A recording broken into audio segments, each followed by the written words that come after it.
Hello दोस्तों, focus exam में आपका स्वागत है। ज्योमेट्री के इस लेसन में हम लोग सर्किल, जिसे हिंदी में वृत्त भी बोलते हैं, के बारे में इसकी थ्योरी पढ़ेंगे। थ्योरी में सर्किल से रिलेटेड सारे कॉन्सेप्ट डिस्कस करेंगे। जो भी टर्म्स यूज होते हैं सर्किल में, वो सारे टर्म्स के बारे में उनकी बेसिक अंडरस्टैंडिंग देखेंगे। और जितने भी फॉर्मूलाज यूज होते हैं सर्किल से रिलेटेड, वो सारे फॉर्मूलाज के बारे में डिस्कस करेंगे, उनको समझेंगे।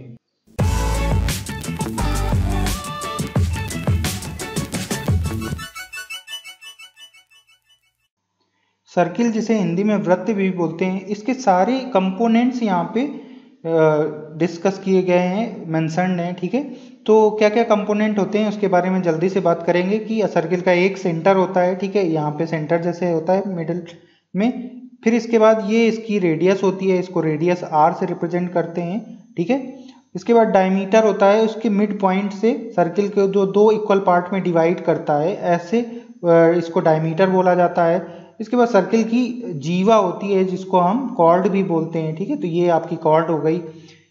और फिर इसके बाद सर्किल में ये आर्क होते हैं। ठीक है, यहाँ पे जैसे QD ये आपका आर्क हो गया, तो इसको हम माइनर आर्क बोलेंगे। तो इसका बचा हुआ पार्ट जो होगा वो मेजर आर्क हो जाएगा। आपकी जो कॉर्ड होती है वो क्या करती है, सर्किल को दो सेगमेंट में डिवाइड करती है। तो इधर वाला जो डैश पार्ट है ये आपका माइनर सेगमेंट हो गया, और बाकी बचा हुआ पूरा सर्किल का एरिया क्या हो गया, मेजर सेगमेंट हो गया।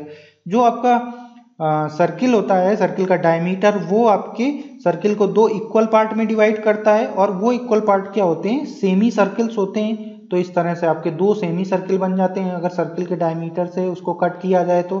ठीक है, फिर सर्किल की टेंजेंट होती है। टेंजेंट हमेशा एक ही पॉइंट पे टेंजेंट होती है, एक टेंजेंट का एक ही कांटेक्ट पॉइंट होता है। तो जैसे कि ये पॉइंट P हो गया, तो P पॉइंट आपका कांटेक्ट ऑफ टेंजेंट हो जाएगा। इसके बाद सर्किल में सेक्टर क्या होता है, दो कॉर्ड और आपकी एक आर्क से जो घिरा हुआ भाग होता है उसको सेक्टर बोलते हैं। तो यहाँ पे ये आपका सेक्टर हो गया। ठीक है, तो ये आपका सेक्टर हो गया। थीटा सेक्टर का एंगल हो गया, इसको सेक्टर एंगल भी बोलते हैं, या एंगल से सबटेंडेड एट सेंटर भी बोलते हैं। तो ये सारे आपके टर्म्स होते हैं सर्किल में। सर्किल की सरकमफ्रेंस होती है। तो सरकमफ्रेंस क्या होगी, जो सर्किल की डिस्टेंस को चारों तरफ अगर कोई घूमता है तो जो डिस्टेंस कवर करता है उसको सर्किल की सरकमफ्रेंस बोलते हैं, या परिधि बोलते हैं, परिमाप बोलते हैं। ठीक है, तो ये सारे टर्म्स हो गए जिनको हम डिटेल में आगे डिस्कस करेंगे। रिसेंट ईयर में अगर प्रीवियस ईयर के क्वेश्चंस देखे जाएं तो ज्योमेट्री से रिलेटेड क्वेश्चंस काफ़ी क्वेश्चन पूछे गए हैं, और ज्योमेट्री में भी सर्किल से रिलेटेड बहुत सारे क्वेश्चंस हैं। इनफैक्ट ज़्यादा सर्किल से रिलेटेड क्वेश्चन मिले हैं मुझे, अगर 4 से 5 साल पीछे के पेपर्स अगर SSC CGL के देखे जाएं तो हम समझते हैं सर्किल के बारे में, उसके डिफरेंट टर्म्स के बारे में। तो सर्किल की टेंजेंट क्या होती है, सर्किल की टेंजेंट होती है a line that touches the circle at one and only one point is called tangent. ठीक है, तो टेंजेंट एक ऐसी लाइन होती है जो सर्किल को स्पर्श करती है, टच करती है। और ये बहुत इंपॉर्टेंट पॉइंट है कि ये केवल एक ही पॉइंट पे टच करती है। ठीक है, एक टेंजेंट सिर्फ सर्किल को एक पॉइंट पे ही टच करेगी, एक और एक ही बिंदु पर स्पर्श करती है। ठीक है, तो इसको टेंजेंट बोलते हैं। और एक और प्रॉपर्टी होती है, अगर टेंजेंट को, स्पर्श रेखा को अगर सेंटर से मिलाया जाए तो ये रेडियस बनती है, और रेडियस हमेशा क्या होती है, परपेंडिकुलर होती है स्पर्श रेखा पे। तो ये चीज इसका कॉन्सेप्ट है, और ये रूल भी है। ठीक है, इस रूल को हमें याद रखना है। फिर अर्धवृत्त क्या होता है, किसी भी डायमीटर को, इसमें डायमीटर बहुत सारे बनाए जा सकते हैं, ऐसे भी बनाया जा सकता है। किसी भी डायमीटर को अगर डायमीटर खींचा जाता है तो डायमीटर सर्किल को दो इक्वल पार्ट में डिवाइड करता है, एक इधर वाला पार्ट और एक इधर वाला पार्ट, दो पार्ट में डिवाइड करता है। और इन दो पार्ट को हम क्या करते हैं, क्या बोलते हैं, अर्धवृत्त बोला जाता है, या फिर सेमी सर्किल बोला जाता है। ठीक है, तो आपसे कई सारे क्वेश्चन में सेमी सर्किल की परिधि पूछी जाती है, जिसको पेरीमीटर बोलते हैं, परिमाप पूछी जाती है। तो क्या होगी परिमाप, कि इसके चारों तरफ अगर कोई चल रहा हो तो उसको कितना डिस्टेंस ट्रैवल करना पड़ेगा, उसको ही परिमाप या परिधि बोलते हैं। ठीक है, सर्किल में एक और टर्म यूज होता है जिसे कहते हैं कि आर्क, या माइनर आर्क और मेजर आर्क। ठीक है, तो सर्किल को हम दो पार्टों में डिवाइड कर सकते हैं। अगर इसके दो पॉइंट ले लिए जाए तो एक छोटा आर्क हो जाएगा। ठीक है, एक छोटा आर्क हो जाएगा और एक दूसरा बड़ा वाला आर्क हो जाएगा। तो बड़े वाले आर्क को मेजर आर्क बोलते हैं, और छोटे वाले आर्क को माइनर आर्क बोलते हैं। ठीक है, तो इसको दीर्घ चाप हिंदी में बोल देते हैं, और माइनर आर्क को लघु चाप बोलते हैं। इसको इस तरह से रिप्रेजेंट किया जाता है, अगर आर्क AB लिखना है तो AB के ऊपर ऐसे बार लगा देते हैं, इसको आर के बी, या फिर हम ऐसे लिखते हैं A R C A B लिख देते हैं, ठीक है। तो ये हमारा रिप्रेजेंटेशन हो गया। हमारे जो क्वेश्चंस होंगे उनमें इसी तरह से इस टर्म को मेंशन किया जाएगा। इसके बाद सेक्टर क्या होता है, the part of the circle which is bounded by an arc and 2 radius, ठीक है। तो उसको हम क्या कहते हैं, सेक्टर कहते हैं। 2 रेडियस और एक आर्क के द्वारा जो चीज को बाउंड किया जाता है, जो एरिया बाउंड होता है, उसको हम क्या बोलते हैं, सेक्टर बोलते हैं। तो सेक्टर मेनली एक तरह से एक एरिया होता है, ठीक है। तो इसको हम पूरे को सेक्टर बोलेंगे। अब ये सेक्टर डिपेंड करेगा कि कितना बड़ा है कितना छोटा है, वो सेंटर एंगल पे डिपेंड करेगा। जो भी सेंटर पे एंगल सबटेंड होता है, थीटा यहाँ पे हो रहा है, तो थीटा पे डिपेंड करेगा। थीटा बड़ा होगा तो सेक्टर की लेंथ बड़ी हो जाएगी, उसका एरिया बड़ा हो जाएगा, ठीक है। तो 2 वृत्त का वह भाग जो एक चाप और 2 त्रिज्याओं से घिरा होता है उसे सेक्टर कहते हैं, ठीक है। तो यहाँ पे ओ ए पी बी सेक्टर है। अब सर्किल में एक और टर्म यूज होता है जिसे सेगमेंट बोलते हैं, मेजर सेगमेंट, माइनर सेगमेंट, ठीक है। तो कोई भी कॉर्ड सर्किल की अगर खींची जाए, यहाँ पे ए बी कॉर्ड जिसको जीवा बोलते हैं, उसको अगर हमने खींचा है, ठीक है। जीवा क्या होती है, सर्किल की सरकमफ्रेंस पे लाई करने वाले 2 पॉइंट को अगर आप मिलाते हो तो स्ट्रेट लाइन को हम जीवा बोलते हैं या कॉर्ड बोलते हैं। क्योंकि यहाँ पे जो आपकी कॉर्ड है वो क्या है, एक तरह से डायमीटर नहीं है, इसलिए ये इस तरह से टर्म में कन्वर्ट हो जाते हैं, जिसको एक को हम क्या बोलते हैं, छोटे वाले को माइनर सेगमेंट बोलते हैं और बड़े वाले को मेजर सेगमेंट बोलते हैं। मेजर सेगमेंट को हिंदी में दीर्घ खंड बोला जाता है और दूसरे को जो छोटा होता है उसको लघु खंड बोलते हैं। जीवा किसी वृत्त को 2 खंडों में विभाजित करती है, ठीक है। The perimeter of circle is called circumference. तो सर्किल की जो पेरीमीटर होती है, अभी थोड़ी देर पहले हमने बात की थी, तो सर्किल की जो पेरीमीटर होती है, जो इसका ट्रेवल होता है इसके चारों तरफ का, उसको हम पेरीमीटर बोलते हैं। और पेरीमीटर को हम सरकमफ्रेंस वर्ड से भी यूज करते हैं। और इसकी जो लेंथ होती है वो क्या होती है, 2 पाई आर। कैसे कैलकुलेट करते हैं, ये फॉर्मूला होता है, परिधि equal to 2 pi R. Hindi में इसको परिधि बोलते हैं और इसको सी से, कैपिटल सी से रिप्रेजेंट करते हैं। तो यहाँ पे आर क्या है, आर आपकी त्रिज्या है, जिसको रेडियस भी इंग्लिश में बोलते हैं। अब सर्किल में कई सारे क्वेश्चन आते हैं जो सेक्टर से रिलेटेड होते हैं। तो एरिया ऑफ सेक्टर, सेक्टर के बारे में बात की कि दो रेडियस और आपके एक चाप से जो घिरा हुआ एरिया होता है उसको सेक्टर बोलते हैं। तो sector of O A C B का आपको एरिया अगर कैलकुलेट करना है, तो अगर आपको पूरा एरिया पता है, क्षेत्रफल कितना पूरा पता है सर्किल का, पूरे एरिया का क्षेत्रफल का फॉर्मूला होता है पाई आर स्क्वायर, ठीक है। इस फॉर्मूले को भी याद रखना है। और अब अगर सेक्टर का निकालना है तो आपको थीटा, टोटल अगर इसमें देखें, टोटल सेंट्रल एंगल कितना होता है, वो 360 डिग्री होता है। पर हमें सिर्फ सेक्टर का निकालना है, तो सेक्टर का एंगल यहाँ पे थीटा दिया हुआ है, तो हम क्या करेंगे, pi r square into theta by 360, ये फॉर्मूला होता है, ठीक है। समझ में भी आता है कि सिर्फ हमें थीटा पार्ट ही लेना है, तो वो थीटा अपॉन 360 का रेशियो मल्टीप्लाई करना पड़ेगा। यहाँ पे थीटा क्या है, सबटेंडेड एंगल है। सबटेंडेड एंगल का मतलब जो सेंटर पे एंगल बनता है उसको सबटेंडेड एंगल बोलते हैं। और ये इस तरह से सेक्टर को हम रिप्रेजेंट करते हैं, ए सी बी। यहाँ पे ए सी बी सेक्टर है, इसको इस तरह से ए सी बी लिखते हैं और उसके ऊपर ये आर्क लगाते हैं, इस तरह से रिप्रेजेंट करते हैं।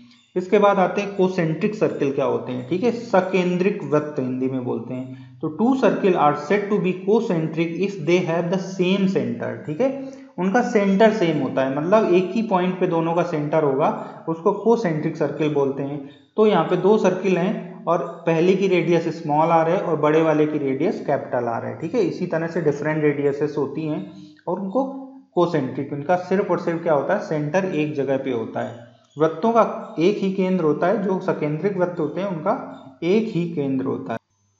Congruent circle, congruent circle, 2 circles having equal radii are called congruent circle, ठीक है। तो सिंपल सी डिफिनीशन है कि अगर 2 सर्किल जिनकी रेडियस आपस में बराबर होगी उनको कॉन्ग्रुएंट सर्किल बोला जाएगा। हिंदी में इसी को क्या बोलते हैं, सर्वांगसम वृत्त, ठीक है। त्रिभुज के बारे में हमने पढ़ा था कि सर्वांगसम होते थे, और सर्वांगसम त्रिभुज का क्या मतलब होता है कि वो दोनों आपस में बिल्कुल बराबर होंगे, मतलब सब कुछ बराबर होगा। तो सर्किल के केस में भी सिंपल है कि उनकी रेडियस बराबर है तो फिर सर्किल का सब कुछ बराबर हो जाएगा। तो ऐसे वृत्तों की त्रिज्या समान होती है, ये इसकी डेफिनेशन होती है, ठीक है। Central angle, angle subtended at the centre is called central angle. तो किसी भी जगह पे एक जो सेंटर पे एंगल सबटेंड होता है, ठीक है, सर्किल में, उसको सेंट्रल एंगल बोला जाता है। जैसे ये सर्किल है तो इसके सेंटर में जो भी एंगल होगा उसको सेंट्रल एंगल बोलेंगे। अगर टोटल है तो वो फिर टोटल 360 को हो जाएगा, तो 360 सेंटर एंगल हो जाएगा। तो एक कंप्लीट सर्किल कितना एंगल सबटेंड करता है सेंटर में, तो वो 360 डिग्री हो जाएगा, ठीक है। तो इस चीज को हमें याद रखना है और समझना है। सर्कम सर्किल क्या होता है? It is a circle drawn around a circle in such a way that the vertices of triangle lie on the circle, ठीक है। तो सबसे पहले बात आई कि ये सर्किल क्या होता है, ये एक ट्रायंगल के चारों तरफ बना हुआ सर्किल होता है और उस ट्रायंगल की तीनों जो वर्टाइसेस होती हैं, तीनों सीड्स होते हैं, वो हमारे सर्किल पे लाई करते हैं, ठीक है, सर्किल पे सिचुएटेड होते हैं। तो ऐसे सर्किल को हम परिकेंद्र बोलते हैं। अब क्योंकि ये इस ट्रायंगल का परिकेंद्र हो गया तो ये सारी इसकी रेडियसेस हो गई, ओ ए, ओ बी और ओ सी, ये सारी कितनी क्या हो गई, रेडियसेस हो गई। तो ये सारी आपस में बराबर हो जाएंगी, ठीक है। परिकेंद्र किसी त्रिभुज के चारों ओर बना वृत्त जिसमें त्रिभुज के तीनों शीर्ष स्थित होते हैं उसे परिकेंद्र बोलते हैं। इन सर्किल क्या होता है? It is the circle drawn inside a triangle, ठीक है। सबसे पहली बात कि ये अंदर होता है ट्रायंगल के। That all the 3 sides of a triangle are tangent to circle, ठीक है। क्या कह रहा है कि सर्किल के सबसे पहले अंदर होता है ये सर्किल, अंतः केंद्र जिसे बोलते हैं या इन सर्किल बोलते हैं, और फिर इसके बाद इसकी जो तीनों साइड होती हैं ट्रायंगल की, वो इसकी क्या होती हैं, टेंजेंट होती है, स्पर्श रेखा होती हैं, ठीक है। तो ये जो पॉइंट है जहाँ पे ये टच करता है, ये टेंजेंशियल पॉइंट हो जाएंगे, कॉन्टैक्ट पॉइंट हो जाएंगे, ठीक है। तो ये जो रेडियस होंगी इसकी, वो क्या होंगी, इस पे परपेंडिकुलर हो जाएगी, क्योंकि ये रेडियस हैं और ये जो उसकी साइड है वो वहाँ पे टेंजेंट है। तो हमेशा पता है हमें, हमने सीखा है कि जो टेंजेंट होती है और वो रेडियस पे परपेंडिकुलर होती है, तो यहाँ से एक ये प्रॉपर्टी समझ में आती है। अंतःवृत्त या त्रिभुज के अंदर इस तरह से बनाया जाता है कि त्रिभुज की तीनों भुजाएं इस पर स्पर्श रेखा होती हैं, ठीक है। तो ये चीज हो गई इसकी डेफिनेशन। और यहाँ पे इससे हम क्या समझ पाते हैं कि ये जो रेडियसेस हैं ये परपेंडिकुलर होंगी यहाँ पे और तीनों बराबर होंगी। ये जो ट्रायंगल के सर्किल्स हैं, जैसे इन सर्किल हो गया और यहाँ पे पहले हमने सीखा कि सर्कम सर्किल, तो इनके बारे में डिटेल में हम लोगों ने डिस्कस किया हुआ है सेंटर ऑफ ट्रायंगल की थ्योरी में, ठीक है। तो वहां से आप इनके बारे में डिटेल में पढ़ सकते हैं और इनकी बहुत सारी प्रॉपर्टीज होती हैं उनको भी डिटेल में पढ़ सकते हैं। साइक्लिक क्वाड्रिलेटरल क्या होता है? Cyclic quadrilateral, it is a quadrilateral whose all vertices lie on circle, ठीक है। Also the sum of opposite angles is equal to 180 degree.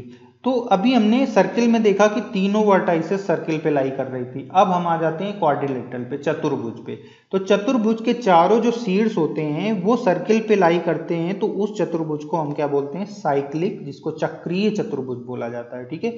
ऐसा चतुर्भुज जिसके चारों शीर्ष वृत्त पर स्थित होते हैं। और फिर इसकी क्या प्रॉपर्टी एक होती है कि इसके सामने सामने के कोण जो होते हैं, विपरीत कोण जिनको बोलते हैं, वो 180 डिग्री उनका सम होता है। तो यहाँ पे एंगल 1 प्लस एंगल 2 की वैल्यू कितनी हो जाएगी? 180 डिग्री हो जाएगी। और इसी तरह से एंगल 2 और एंगल 3 की वैल्यू 180 डिग्री हो जाएगी, ठीक है। और यहाँ पे एक और प्रॉपर्टी क्या होती है, इसके बाह्य कोण का मान विपरीत कोण के बराबर होता है। बाह्य कोण क्या होता है? किसी भी लाइन को, ठीक है, एक्सटेंड कर दो। यहाँ पे जैसे हमने डीसी को एक्सटेंड कर दिया, तो ये जो कोण बनता है बाहर, ठीक है, ये टोटल कोण जो बनता है ये इसके जस्ट सामने वाले विपरीत कोण के बराबर होता है। इसका क्या मतलब है कि एंगल 1 जो होगा वो आपका एंगल 3 के बराबर हो जाएगा, ठीक है। तो ये चीज का बहुत ध्यान रखना है। इस प्रॉपर्टी का यूज हम लोग क्वेश्चंस में काफी करते हैं, चक्रीय चतुर्भुज में ऐसे क्वेश्चंस आते हैं। और अगर ये आपको ध्यान रहता है तो आप क्वेश्चन के सोल्यूशन को काफी मिनिमाइज कर ले जाते हैं, ठीक है। तो इसका बहुत ध्यान रखना है। और ये चीज चारों कोनों में वैलिड होती है, ऐसा नहीं कि सिर्फ यहीं पे वैलिड है, ठीक है। अगर बी को एक्सटेंड कर दिया जाए, ठीक है, तो ये जो बाहर का कोण होगा ये इसके डी के बराबर होगा। तो इस तरह से ये चारों कोनों में भी आप अप्लाई कर सकते हैं और किसी भी साइड के साथ अप्लाई कर सकते हैं। सर्किल में आगे बढ़ते हैं। In the given figure OP bisect AB such that AP equal to AB, ठीक है। तो साफ साफ वर्ड बोल रहा है कि जो OP है वो बाइसेक्ट कर रही है, ठीक है, AB को। तो इसका क्या मतलब? बाइसेक्ट का मतलब ही यही होता है कि समद्विभाजित कर रही है। तो समद्विभाजित का मतलब होता है कि AP जो है वो BP के बराबर हो जाएगी, ठीक है। इतना तो समझ आता है, ऐसा आपको दिया हुआ है, ठीक है। तो आगे क्या बोल रहा है? आगे ये कह रहा है कि अगर ऐसा दिया होता है तो आप यहां से ये कह सकते हैं कि जो OP होगी वो परपेंडिकुलर होगी AB के, ठीक है, ऐसा आप कह सकते हैं। और अगर इसका उल्टा भी दिया हुआ है, ठीक है, कि अगर ये परपेंडिकुलर है, सेंटर से जो डाली गई ये परपेंडिकुलर है, ठीक है, तो वो हम उसको डायरेक्टली ये भी कह सकते हैं कि ये आपस में इसको बाइसेक्ट करती है। तो दोनों वाइस वर्सा वैलिड होता है। इस चीज को बहुत ध्यान रखेंगे, इस पे कई सवाल बनते हैं कि जो सेंटर से हम क्या करते हैं, जो लाइन यहाँ पे खींचते हैं, अगर वो परपेंडिकुलर है तो वो बाइसेक्ट करेगी, और अगर बाइसेक्ट कर रही है तो वो परपेंडिकुलर होगी, ठीक है। कभी कभी इस चीज को बोलने के लिए वो लोग ये कह देते हैं कि सेंटर से डिस्टेंस गिवन है, तो डिस्टेंस हमेशा परपेंडिकुलर होती है, इसलिए वहां पे परपेंडिकुलर वर्ड ये लोग यूज नहीं करते क्वेश्चन में, वो डिस्टेंस वर्ड यूज कर देते हैं, और जैसे ही वो डिस्टेंस वर्ड यूज करेंगे तो आपको परपेंडिकुलर ही लेना है।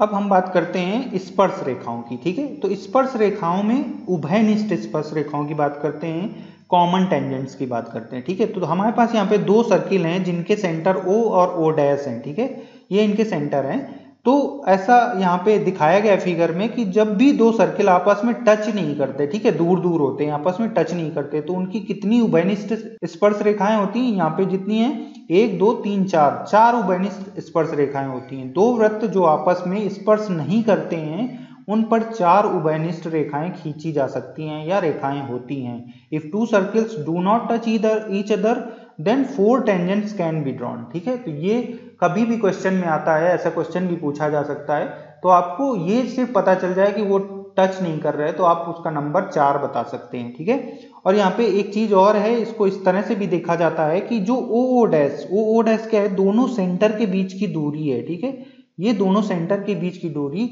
ऐसे केस में जब सर्किल टच नहीं कर रहे होते तो वो बड़ी होती है उनकी रेडियस के सम के बराबर, ठीक है, सम से हमेशा बड़ी होती है। तो ऐसे केस में हम कह सकते हैं, अगर हम ये यहाँ पे क्वेश्चन में लिखा हो कि O dash is greater than R1 plus R2, उनकी रेडियस के सम से बड़ा है, तो इसका क्या मतलब है कि उसकी 4 उभयनिष्ठ रेखाएं, स्पर्श रेखाएं होंगी और वो दोनों आपस में टच नहीं कर रहे होंगे, ठीक है। तो ये चीज समझने वाली है और इसको रिवाइज करके याद कर लेना है स्पर्श रेखाओं में। अब इसके बाद और केस बनते हैं कि आप क्या, जब दो सर्किल आपके आपस में टच कर रहे हों, जैसे कि यहाँ पे हो रहा है, ये दोनों सर्किल आपस में टच कर रहे हैं, ठीक है, तो इनकी स्पर्श रेखाएं कितनी हो जाएंगी उभयनिष्ठ, आपकी 3 स्पर्श रेखाएं हो जाएंगी, 1 2 3, 3 स्पर्श रेखाएं हो जाएंगी, ठीक है। तो if two circle touch each other externally, बाहर से टच कर रहे हैं, ठीक है, then 3 tangents can be drawn, तो 3 उभयनिष्ठ रेखाएं, 3 कॉमन टेंजेंट्स ड्रॉ की जा सकती हैं, ठीक है। और यहाँ पे क्या हो जाएगा कि ये तुम्हारी इधर की R1 हो जाएगी और इधर की R2 हो जाएगी, तो यहाँ से साफ दिख रहा है कि ओ डैश जो कि बीच की दूरी है इनके सेंटर्स की, वो एग्जैक्टली बराबर हो जाएगी R1 प्लस R2 के, ठीक है। तो अगर ये चीज आपको पता है तो आप सीधे यहाँ से कह सकते हैं इसकी 3 उभयनिष्ठ स्पर्श रेखाएं होंगी, ठीक है। या फिर आपको ऑप्शन में ऐसा दिया होगा आपकी इसके बीच की डिस्टेंस क्या है, तो आप सीधे कैलकुलेट करेंगे कि ओ डैश अगर आपसे पूछ लिया जाता है और बोला जाता है कि वो दोनों आपस में टच कर रहे हैं, तो आप सीधे R1 प्लस R2 करेंगे और आपका आंसर आ जाएगा, ठीक है। तो इस तरह के क्वेश्चन हो सकते हैं। If two circle cut each other, अगर दो सर्किल आपस में कट करते हैं तो कितनी टेंजेंट होगी, यहाँ पे 2 हो जाएंगी, 1 और 2, 2 ही कॉमन टेंजेंट खींची जा सकती हैं ऐसे केस में। और ऐसे केस में हमारा ये जो रिलेशन क्या होता है कि R1 माइनस R2, ये मॉड क्यों लगाया जाता है, मॉड इसलिए लगाया जाता है कि हम सिर्फ इसकी पॉजिटिव वैल्यू लेते हैं, हमें अभी नहीं पता है कि R1 बड़ी है कि R2 बड़ी है, तो हमने मॉड लगा दिया कि उसकी सिर्फ पॉजिटिव वैल्यू लेंगे, तो वो हमेशा ओ डैश उससे बड़ा होता है और R1 प्लस R2 से छोटा होता है, ठीक है। तो ऐसे केस में दो सर्किल आपस में कट कर रहे होते हैं, दो वृत्त एक दूसरे को काटते हैं, तो केवल 2 स्पर्श उभयनिष्ठ स्पर्श रेखाएं होती हैं। अगला केस बनता है if two circles, one circle touches another circle internally then only 1 tangent can be drawn, ठीक है। तो अब 2 सर्किल हैं यहाँ पे और दोनों क्या कर रहे हैं, इंटरनली टच कर रहे हैं, तो ऐसे केस में एक पॉइंट ऑफ कांटेक्ट में दोनों की एक ही कॉमन टेंजेंट होगी, ठीक है, only 1 common tangent will be there. और ऐसे केस में जो ओ डैश होती है वो आपके मॉड R1 माइनस R2 के बराबर होती है, R1 माइनस R2 के डिफरेंस के बराबर होती है, ठीक है। 3 होती थी तो प्लस के बराबर होती थी, अभी यहाँ पे सिर्फ 1 है तो डिफरेंस के बराबर है। There is no common tangent of 2 concentric circle, concentric अभी हमने पढ़ा था कि सकेंद्रिक वृत्त होते हैं जिनका क्या होता है, केंद्र जो होता है वो सेम होता है, ठीक है। तो हम कोई भी कॉमन टेंजेंट यहाँ पे नहीं खींच सकते, कोई उभयनिष्ठ स्पर्श रेखा नहीं होती है। और ऐसे केस में जो ओ डैश की वैल्यू होती है वो R1 माइनस R2 से छोटी होती है। नेक्स्ट कॉन्सेप्ट, ये काफी अच्छा कॉन्सेप्ट है, angles lying on both side of segment subtended by a chord are supplementary to each other. Supplementary word क्या होता है, सप्लीमेंट्री का सिर्फ इतना मतलब होता है कि दो चीजें अगर आपस में सप्लीमेंट्री हैं, अल्फा और बीटा आपस में सप्लीमेंट्री हैं, तो उनका जो सम होगा वो 180 डिग्री के बराबर होगा, इसको बोलते हैं सप्लीमेंट्री, ठीक है। तो अल्फा बीटा एक दूसरे के सप्लीमेंट्री हैं। ये हो गया सप्लीमेंट्री का मतलब। अब यहाँ पे कह रहा है कि जो AC आपकी कॉर्ड है वो क्या करती है, दो इसको सेगमेंट में डिवाइड करती है। ये चीज हमने पढ़ा था कि सर्किल को दो सेगमेंट में डिवाइड करती है। तो ये कह रहा है कि ये जो दो सेगमेंट बनते हैं इनमें जो एंगल बनते हैं, angle subtended by two segment, वो आपस में सप्लीमेंट्री होते हैं। मतलब यहाँ पे जो अल्फा और बीटा का सम होगा वो 180 डिग्री होगा। तो यही चीज यहाँ पे ये बोल रहा है। अब अगर इसको दूसरे तरीके से समझा जाए, ठीक है, ये एक तो तरीका हो गया, रूल हो गया जिसको हम याद कर लेंगे। अब इसी चीज को अगर हम याद नहीं कर पाते हैं तो इसका दूसरा तरीका भी समझने का है कि अगर हम देखें तो ये ABCD क्या हो जाता है, एक चक्रीय चतुर्भुज हो जाता है, क्योंकि इसके चारों पॉइंट आपके सर्किल पे लाई करते हैं। और चक्रीय चतुर्भुज में हमने पढ़ा था कि जो सामने सामने के कोण होते हैं उनका सम कितना होता है, उनका सम 180 डिग्री होता है। तो यहां से भी ये चीज ट्रू होती है, ठीक है। तो हमें किसी भी तरह से इस चीज को याद रखना है, इसका बहुत वाइडली यूज होगा आपके क्वेश्चंस में। थोड़ी देर पहले हम लोगों ने सीखा कि कोई भी कॉर्ड यहाँ पे जैसे AB कॉर्ड है हमारी सर्किल को दो सेगमेंट में डिवाइड करती है, ठीक है, दो खंडों में डिवाइड करती है। तो यहाँ पे एक बड़ा खंड हो गया, एक छोटा खंड हो गया। तो क्या कहता है ये रूल, ये रूल कहता है कि angles in the same segment of a circle are equal, एक ही खंड में बने सभी कोण आपस में बराबर होते हैं, ठीक है। तो यहाँ पे एक खंड में चाहे जितने कोण बना दिए जाए, हमने एक और कोण बना दिया, तो ये सारे कोण कितने होंगे, थीटा थीटा होंगे, सारे बराबर होंगे, ठीक है, एक तरफ, ठीक है। तो ये हमारा एक रूल है जिसको हमें याद रखना है। इसके बाद the angle in a semi circle is right angled, ठीक है। तो अब सेमी सर्किल कब बनेगा, जब हमारा ये जो लाइन होगी वो क्या होगी, डायमीटर होगी, इस पे सेंटर लाई करेगा, तभी ये सेमी सर्किल बनेगा, ठीक है। आधा सर्किल अर्धवृत्त हो जाएगा। तो अर्धवृत्त पे बना कोण, अर्धवृत्त के किसी भी सेगमेंट में बना कोण आपका क्या होता है, 90 डिग्री होता है, समकोण होता है, ठीक है। तो अर्धवृत्त दोनों तरफ ही बराबर होता है, इसमें माइनर और मेजर का तो कोई फंडा नहीं होता, क्योंकि ये हाफ हाफ में डिवाइड करता है। तो अगर नीचे भी अगर आप एंगल बनाओगे तो वो भी एंगल कितना हो जाएगा, 90 डिग्री होगा, क्योंकि वो भी आपका अर्धवृत्त में एंगल होगा, सेमी सर्किल पे एंगल होगा, ठीक है। तो ये भी रूल है जो कि बहुत वाइडली यूज होने वाला है, और बहुत सारे क्वेश्चंस में जहाँ पे हम इसका यूज नहीं करते तो हमारा कैलकुलेशन काफी बड़ा हो जाता है। तो ये हमने अपनी क्वेश्चन सीरीज में बहुत सारे सर्किल के क्वेश्चन डिस्कस किए हैं, और वहां पे आप जाके उसको देखेंगे तो आपको पता चलेगा कि इसका यूज करने से क्वेश्चन कितना आसान हो जाता है, और उसका जो सॉल्यूशन का लेंथ होता है वो काफी रिड्यूस हो जाता है। नेक्स्ट रूल क्या कहता है, in the given figure AOB equal to 2ACB, ठीक है। AOB यहाँ अगर इसको A मान लें, ये O है, ये B है, तो AOB की वैल्यू ACB के 2 टाइम्स के बराबर है। Angle made by an arc on the centre equal to 2 times angle made at circumference by the same arc, ठीक है। तो यहाँ पे आर्क कौन सा है, ये AB आर्क है, ठीक है, AB आर्क है। इसको हम ऐसे इसके द्वारा भी देख सकते हैं, लाइन के द्वारा भी, जीवा के द्वारा भी, कॉर्ड के द्वारा भी इसको देख सकते हैं। तो इस आर्क पे अगर एक एंगल सेंटर पे बनता है, ठीक है, एक एंगल कहाँ पे बनता है, सेंटर पे बनता है, और दूसरा एंगल सर्कमफ्रेंस पे बनता है, तो इन दोनों एंगल्स के बीच का रिलेशन क्या होता है कि जो सेंटर वाला होता है वो 2 गुना होता है परिधि वाले का, ठीक है। ये बहुत सिंपल सी चीज है, अगर ये थीटा है तो सेंटर वाला आपका 2 थीटा हो जाएगा, ठीक है, 2 थीटा हो जाएगा। बस इतना सा इसका रिलेशन है। तो यहाँ पे अगर हम देखें, एक और ऑब्जर्वेशन देखें, तो ये हमारा सर्किल क्या है, सर्किल एक तरह से परिकेंद्र है, क्योंकि ये क्या है, तीनों पॉइंट इसके जो भी त्रिभुज है, त्रिभुज के तीनों पॉइंट आपके सर्किल पे लाई कर रहे हैं, तो ये एक तरह से परिकेंद्र है। तो अगर परिकेंद्र का भी कोई सवाल आता है और उसमें आपको बीच वाला एंगल निकालना पड़ता है, तो आप क्या बोलोगे कि सीधे ये अगर ऊपर वाला दिया हुआ है थीटा है तो अंदर वाला क्या हो जाएगा, 2 थीटा हो जाएगा, क्योंकि वो सेंटर पे बन रहा है। तो इस चीज को हम कई जगह यूज कर सकते हैं, जहां पे भी सर्किल में इस तरह से सेंटर पे एंगल निकालना होगा तो हम ध्यान देते हैं वहां पे क्वेश्चंस में कि क्या कोई हमें परिधि वाला एंगल पता है क्या उसी आर्क पे, अगर पता है तो फट से हम उसको निकाल लेते, या क्या हम परिधि पे बना हुआ कोई एंगल, उस आर्क पे बने हुए किसी एंगल को हम कैलकुलेट कर सकते हैं क्या आसानी से। तो ये सारे ऑब्जर्वेशन हम देखते हैं और इस तरह का हम रूल वहां पे अप्लाई कर सकते हैं। आगे सर्किल में देखते हैं, only one tangent can be drawn through a point on circumference of a circle, ठीक है। तो इसका क्या मतलब है, हमने ऊपर सीखा कि कोई भी टेंजेंट जो होती है वो किसी पॉइंट पे, एक ही पॉइंट पे टेंजेंट हो सकती है, ठीक है।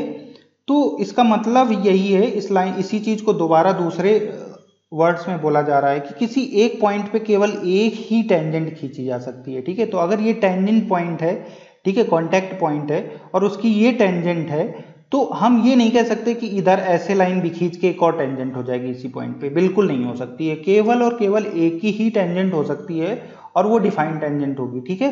फिर टेंजेंट के केस में पता है आपको कि रेडियस उस पर परपेंडिकुलर होती है, तो ये 90 डिग्री होगा, तो इस चीज को भी याद रखना है। Two circle touch each other at point P, then their centres O dash will be collinear, ठीक है। तो अब ये क्या चीज है, ये चीज ऐसा है कि ये कह रहा है कि दो सर्किल, यहाँ पे एक सर्किल है O सेंटर का, दूसरा सर्किल है O डैश का, ठीक है, O डैश सेंटर का।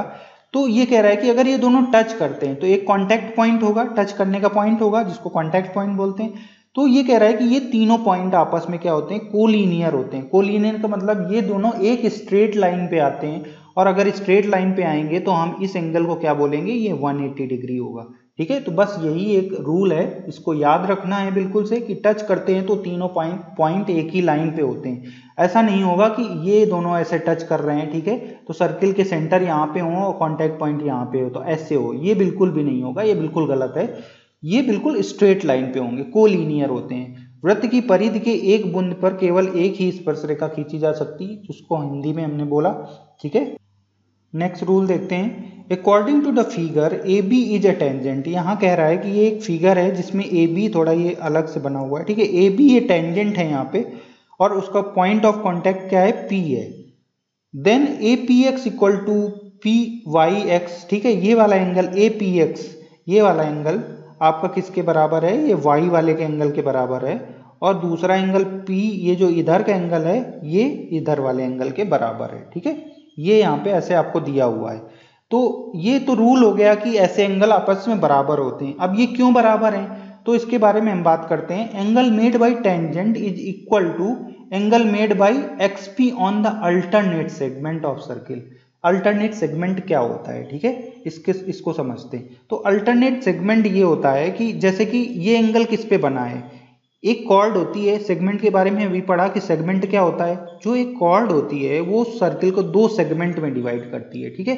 तो यहाँ पे हम मार्क करते हैं, एक सेगमेंट ये हो गया आपका जो मैंने कलर किया सर्किल का, ठीक है, ये आपका एक सेगमेंट हो गया, और दूसरा सेगमेंट इधर का ये बड़ा वाला हो गया जिसपे कलर नहीं है, ठीक है। तो अब ये जो एंगल है आपका, ठीक है, ये जो एंगल आपका बना हुआ है छोटा एंगल पी एंगल, ठीक है, कौन सा angle, Y P B, Y P B जो बना हुआ है ये इस नीचे वाले सेगमेंट पे बना हुआ है। तो क्या कह रहा है, अल्टरनेट सेगमेंट में जो बना एंगल होता है उसके बराबर होता है ये वाला एंगल। तो ये इसका अल्टरनेट सेगमेंट, ये इधर का सेगमेंट हो गया, तो ये वाला एंगल आपस में इसके बराबर हो जाएगा। तो ये रूल है समझने के लिए कि अल्टरनेट सेगमेंट क्या होता है, सारा क्लियर हो जाता है यहाँ से, तो ये फिर भूलता नहीं है। क्योंकि जब आप क्वेश्चन करते हो तो उसमें हो सकता है 2 ट्रायंगल बने हों, ठीक है, 3 ट्रायंगल बने हों सर्किल के अंदर, तो उसमें ये समझना बड़ा मुश्किल हो जाता है कि अल्टरनेट सेगमेंट क्या है। तो यहाँ पे आपको याद रखना है कि ये तीनों जो पॉइंट होते हैं, ये तीनों पॉइंट आपके सर्किल पे होने चाहिए, और ये एक टेंजेंट होना चाहिए। टेंजेंट पे जो बना कोण होता है वो अल्टरनेट सेगमेंट पे बने कोण के बराबर होता है। तो यहाँ पे जो एंगल वाई पी बी है उसका अल्टरनेट सेगमेंट का एंगल कौन सा हो जाएगा, पी एक्स वाई, जो एक्स एंगल होगा। इसी तरह से अगर हम इधर वाले एंगल की बात करें तो इसका अल्टरनेट सेगमेंट का एंगल वाई एंगल हो जाएगा। तो इसी तरह से हम कह सकते हैं कि A P X equal to angle P Y X के हो जाएगा, और बी पी वाई एंगल हो जाएगा पी एक्स वाई के। तो इस वाले रूल का बहुत यूज हम करते हैं, और उससे काफ़ी हमारे कैलकुलेशन शॉर्ट हो जाते हैं, ठीक है। बहुत सारे क्वेश्चन ऐसे होते हैं जो बिल्कुल देख के हमें लिखना नहीं पड़ता, और इस वाले रूल का यूज करके हम उनके आंसर्स कैलकुलेट कर लेते हैं, ठीक है। और इसके लिए आपको ज्योमेट्री सीरीज की क्वेश्चन सीरीज में आपको जाना पड़ेगा, वहाँ पे बहुत सारे क्वेश्चन इससे रिलेटेड डिस्कस किए हैं हम लोगों ने, तो आप उनको सॉल्व करके आप इस चीज़ को समझ सकते हैं।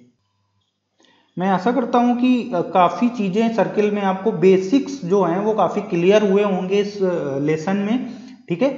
और अभी काफ़ी कुछ बचा हुआ है जो कि सर्किल की थ्योरी में है, वो हम आगे के एक लेसन में और पूरा कवर कर लेंगे, ठीक है। तो मैं इसमें 2 लेसन्स बनाने की कोशिश कर रहा हूँ, क्योंकि फिर बहुत लंबा हो जाएगा।